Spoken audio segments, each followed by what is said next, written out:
Good morning, everybody. Hope you're doing fantastically well. It feels a bit strange doing this on a Monday, doesn't it? I wasn't able to do it yesterday. I was at the game. Yeah, we'll get into the game, guys. But before all of that good stuff, listen, we have a new sponsor, Super Leeds Forex.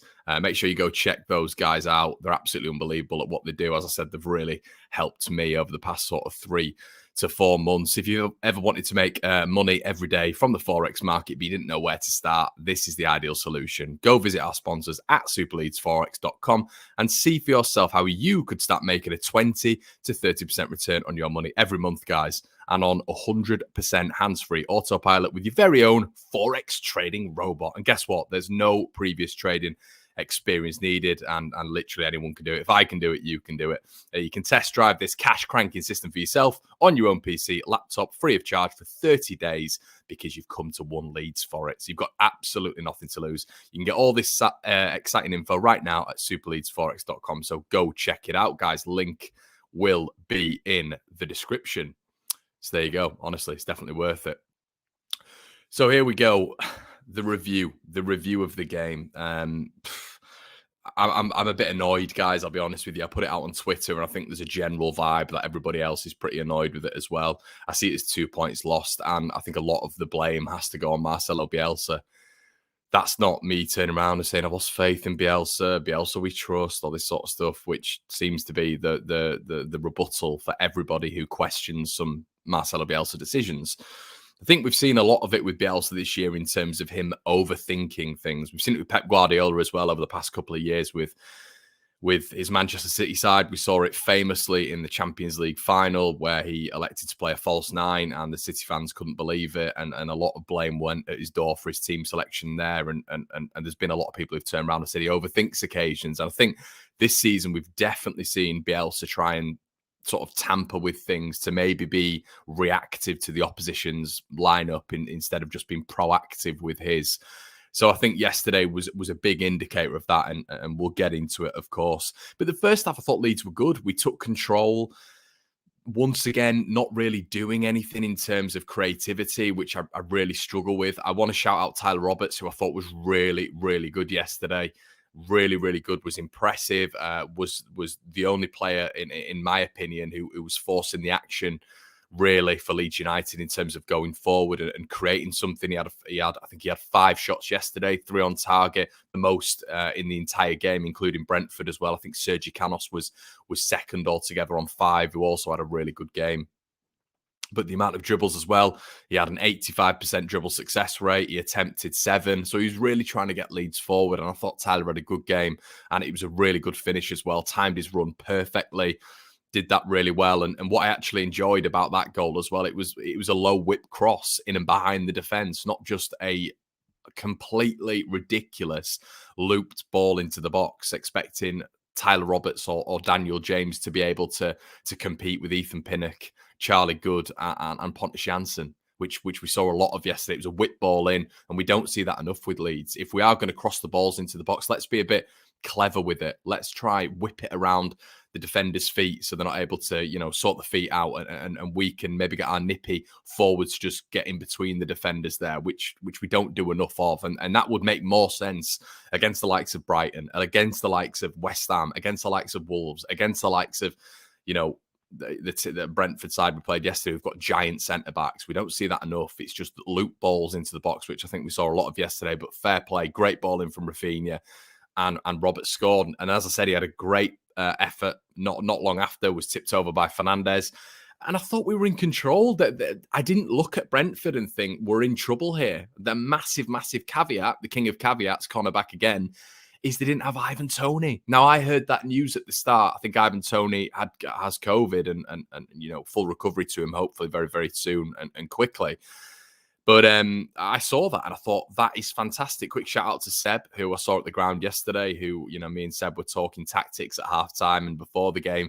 And Seb let me know about Toney, because I'd not seen the team lineup. Toney wasn't in there, and that was massive for Leeds, because what Brentford do is they play to Toney and then they try and win the second balls off Ivan Toney. That's the strategy this season. Brentford seem to have come away from the tiki-taka football, the control, possession-based football that we saw in the Championship, where they tried to dominate teams, but teams would get them on the counter-attack. They seem to have reverted to a real set-piece team. Long throws, balls into the box, trying to hit Janssen and Toney and bully opponents. We saw that in the Arsenal game. We saw that in the Chelsea game. We've seen that in many games for Brentford, and it works. But they play off the physical players. You get the likes of Sergi Canos in and around Ivan Toney picking up those second balls. Brian Mbuemo as well. And it works for them, but they didn't have him in. And that was a massive boost for Leeds United. But we just didn't. I didn't think we forced the action enough. Being 1-0 up, I thought we had to get that second goal, and that's been a difference from last season for Leeds. We'd always get that second, potentially even third when we were on top. Now it just seems like Leeds have to get that second because the opponent's going to come back into the game. That's 14 points lost from winning positions. Not good enough at all, and that's got to do with the management. The team that is put out, and substitutions, which I'm criticising Bielsa for this year. I think the substitutions, even though Bamford won us the game yesterday, that was a pretty obvious substitution. I thought the substitutions regarding Calvin Phillips and Liam Cooper especially were completely baffling, and I thought it potentially edged the game towards Brentford and gave them a little bit of momentum. But yeah, the Bamford goal was huge. Great to see him get off off the mark again, if you will, back from injury. I thought he looked really rusty, but he admitted that. But he got the goal at the end. But anyway, let's get into the tactical specifics of it. Brentford were trying to force us out wide again. They funneled us out wide several times, and I thought in the first half Leeds were cutting inside quite nicely, building around the central space, which is what we had to do against Brentford. As I said, lumping the balls in didn't work, and that came into play for me in the second half. But the first half, I thought we were trying to do things around central spaces, which was good. Now, the aerial duels in the second half were massively won by Ethan Pinnock and Pontus Jansson, who both had 5 aerial duel wins in the second half. Which just shows how Leeds were lumping the ball into the box from that wide space, and we've seen that so many times it doesn't work. So the creativity for me is still an issue in this side. We're not creating even when we're on top, as I've already mentioned. I thought it all came through Tyler Roberts, really. Ayling had a header which was really well saved, but that was it, really, in the first half. In the first half, where I thought Leeds were the dominant team, yeah, we just didn't do enough. And obviously Brentford came out a little bit different in the second half. But let's get into the substitution. So obviously Leeds welcome back Patrick Bamford. Luke Ayling started for Leeds, and the lineup was Junior Firpo was probably the only surprise there. But Pascal Strout being out of the side, there's no real competition there, in my personal opinion, for Junior Firpo, so he's obviously going to start. And I think Bielsa wants him to start anyway. And I thought he played well. I thought Firpo did okay. But once again, the changes hampered him, I thought, and this is where it lies at Bielsa's door. So Cooper went off. As I say, it was great to see the bodies back, but Leeds once again losing more bodies. Calvin Phillips, Liam Cooper. And this is, everyone keeps saying, when we get our players back, it'll be fine. We're never going to get our players back, guys. We're never going to get our players back, because it's a carousel of players coming back and then us losing players. It's the Leeds United way under Bielsa. It never, ever changes. So don't get too excited about getting these players back, because we're going to get 2 or 3 who are going to go the other way. It just happens every single time. There's patterns of it for 3-4 years now. So that's why it's difficult to get excited when certain players are back, because like yesterday, once again, 2 of our key players going out, and a lot of people are like, oh, Cooper this, Cooper that. But Cooper's been decent. Cooper has been decent, and he's the captain generally. So, yeah, and obviously Phillips going off hurt us a bit. But there was no system change from Leeds United. It was the same thing when Cooper went off. But why does Charlie Cresswell not come on? Why is Charlie Cresswell not coming on for Liam Cooper? Why is Bielsa overthinking this? And, Cresswell is, for me, the idyllic solution as well. A good centre-back. He's dealt in a high-pressure game before. He did really well against Mikel Antonio. And that was just the obvious sub. Charlie, he was on the West Ham side as well, was warming up. And Jack Harrison gets called. And out of form, Jack Harrison comes on for Liam Cooper. And then you just get an entire change, which nobody knew what was going on. Harrison came on, didn't really understand what was going on. He kept turning around to the bench and shrugging his shoulders, didn't understand what was going on. Harrison comes on. I just thought that was ridiculous from Bielsa. Why would you not just bring Cresswell on and keep everybody in their position. Keep Firpo where he's doing well. Keep Bill on the right-hand side where he's doing well, building back into it. We know it takes him 2 or 3 games to get back to it. I think we saw that yesterday as well, which proves my point, by the way. It takes him a while to get back into it. But keep your best players in their best positions. You don't need to tinker with it. The tinker man, he's doing it again. He's getting that Ranieri tag again, but sometimes I think it's massively hampering us. So yeah, Cresswell came on, takes Ayling from his position, Dallas from his main position as well. Rafinha seemed to be pinned back in the second half to left wing back or right wing back on occasion. He was switching over as well. Dallas went centre back, and it's all just a little bit like.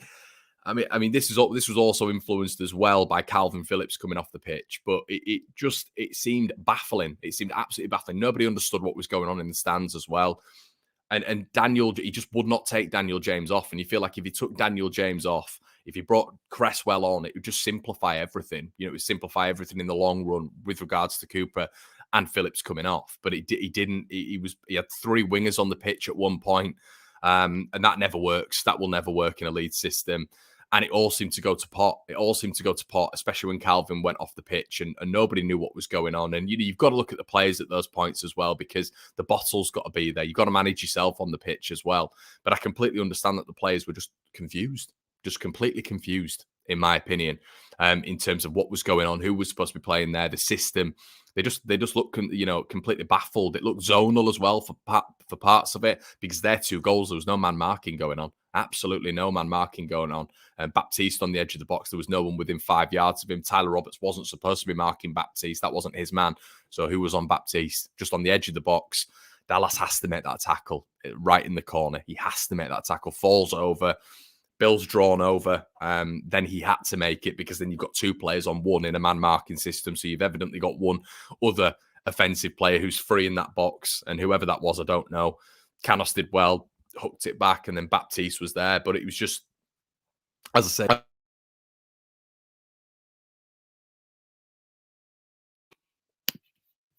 there, my audio's just gone off. We're back again. Confusion in the stands, confusion on the pitch, it looked like, and then Calvin obviously went off, and I mean, it all just went to pot. As I said at the start, he was taken off, and they were running through our midfield. Again, they had sort of a 10-15 minute spell where they were all over us. Canos missed at the back post. Dallas had no idea he was coming. I thought Dallas was poor yesterday. He had no idea he was coming, Sergi Canos, and Canos nods it over. Had to score there. So yeah, I thought he sort of ran the second half. He pushed up. It looked like him into a bit of a front 2, Canos, when he was in sort of a wing back role in the first half. And I just struggle with it, really, because I just don't understand what he was thinking. And the reluctancy to take James off, and Firpo then went centre back, and Harrison came on left wing back when he's already out of form. Dallas is centre back for parts of the game. He completely nullified Rafinha. Rafinha barely got past the halfway line in that second half against the Brentford side, who are not fully firing, and he's completely pinned back in the wing back role. And I just think the game management is once again hurting us. And as I said at the start of the video, that's 13, 14 points lost from winning positions. Is it 6 matches where we've lost the lead now? And this is where it's becoming prevalent. It's becoming a big problem. And you've got to take those white tinted glasses off. It's becoming a problem. This is what, unfortunately, can be a marker of a relegated side. And we're going to go into that in a little bit in a while as well. But I just hate this rhetoric of the rest of the league is worse. I mean, I'd point to, are you watching the rest of the league? Are you watching the teams in and around us, or is this just a results bias thing? Because there are certain teams for me in and around us who are putting in good performances where we're not. And we're sort of getting away with it sometimes for me. The Brighton game being a clear example of that. That Palace game, you look at it, probably should have been a draw. But we've done well. We've done all right to come out of it. But let's not gloss over the performances at the minute. They're not good enough. They are not good enough. The most complete performance for me this season has been Leicester, and we still came out of that with a draw. So yeah, it's for me, it's just all well and good, sort of loving the last minute goals, but the second half, guys, was just absolutely shocking. You're 1-0 up against a promoted side. I understand Brentford are a good side, but you're 1-0 up at home to a promoted side when you've got 4 games coming up, which are killer. absolutely killer. 4 you have to get the win. And you're 1-0 up at half-time. You're 1-0 up at 51 minutes. And you end up completely capitulating again, which we've seen so many times this season. Capitulation FC, first half FC. And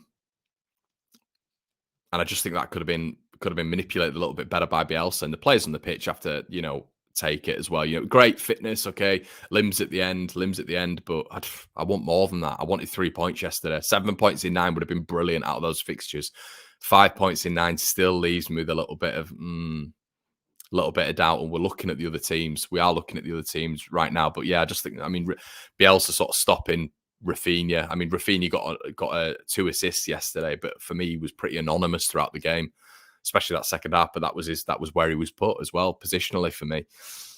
So yeah, there are a few positives in there, as I say, but injuries again. We're just hoping that Calvin, Pascal, and Liam are not long-term injuries now. But you look at it a positive way. We've got 4 games coming up where the likelihood is we're not going to pick anything up. So them being fully fit for the Villa game, for the Burnley game, are crucial. And if we can get that, if that can happen, and they do have to miss, touch wood they don't, but they do miss these 4 games, then it is what it is. So it's maybe a little bit of a poor mentality to have, but if you're coming on here and you're thinking that we're going to get 9 points in the next 4, or 12 points in the next 4, or even 6 points in the next 4, come on. Come on. But the positives for me, Bamford getting his goal, well done, Paddy. Striker's instinct, we've missed that hugely. Tyler Roberts, I thought he was really good yesterday. Firpo, I thought in that first half he was good, apart from when he was tinkered and moved around for some bizarre reason. Bovril hitting Canos, that was funny. Rafa at the end giving it to the Brentford fans, that was nice to see. This sort of weird forged rivalry we have now with them, which we don't. It's just Sergi Canos and Thomas Frank, who Leeds fans don't like. 14th position, I guess, is another positive for Leeds United. The fact that we're not near the relegation zone, I do think that is going to change in the next month. But I think teams in and around us are not picking up massive points at the minute, which is positive. Newcastle's run is horrendous, and that could really see them, in my opinion, down by January. So that's good.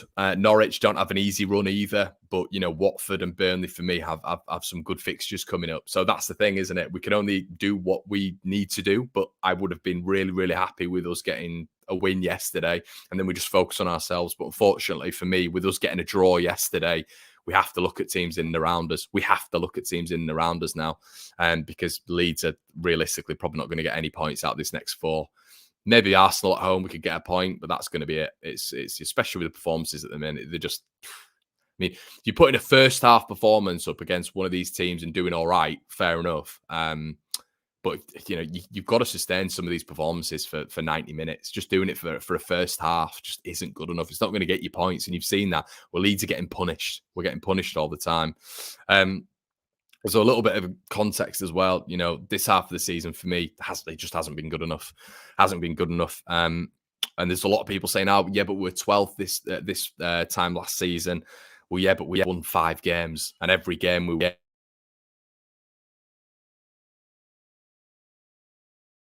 We're exceeding our expected goals. We were brilliant in terms of. Sorry, guys, I'm just going to connect to my microphone again. This is a bit unique, isn't it? Us going through this. Here we go. Default. So I think a bit of context is needed in terms of that. We've won 5 games. We're creating chance after chance. We're exceeding our XG.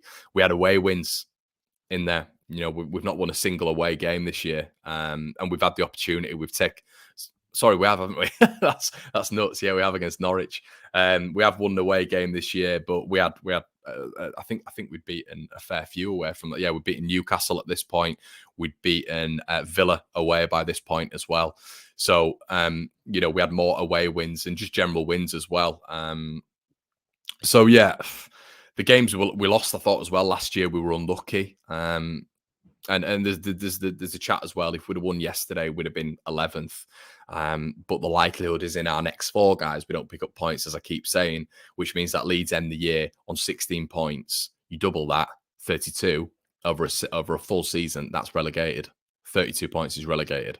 So What I'm trying to say is the second half of the season has to be much better. This first half hasn't been good enough for me, even though we find ourselves in 14. You actually look at the numerical value of the points, how it's probably going to end up at the end of this, this calendar year. Leeds are going to probably have 16 points, max 17, in my opinion. So, you double that, and that is relegation form, 32, 33 points. That's relegation form. So, yeah, we'll have to wait and see. But, there are positives in there. Leeds for me, they had to win the game yesterday. They had to win the game yesterday, and they didn't. So we've got to be looking at others.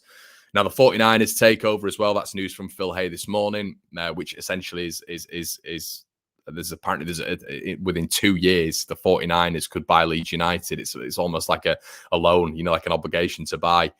So that's news from Phil Hay this morning. Whether or not that means they're going to be getting, involved more and doing more things. Obviously, we know the 44% stake is there as well. Is that going to increase in the next sort of coming months? We'll have to wait and see.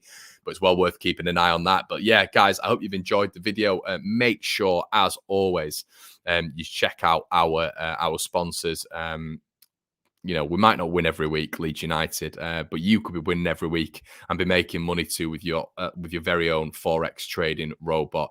So you could be making money within 24 hours, guys. Hit the link in the description below, superleadsforex.com, ran by a Leeds fan, Simon.